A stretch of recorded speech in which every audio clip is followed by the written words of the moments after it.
সবাই দেখছি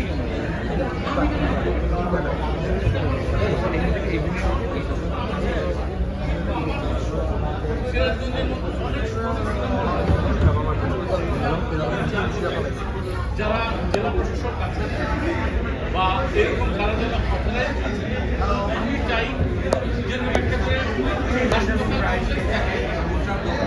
শারীরিক স্বাস্থ্যের জন্য সেরকম মানসিক স্বাস্থ্যের জন্য কয়েকটা সিনেমা থাকা দরকার। তাহলে নেশার থেকে অন্যান্য হারানের থেকে মব জাস্টিস থেকে দূরে থাকবে। এখন তো আমরা মানুষের ক্ষতি করার চেষ্টা করি, জোর করে ধরে বলে দিতে ওই সময়টা প্রত্যেকটা শহরের যেটা ছিল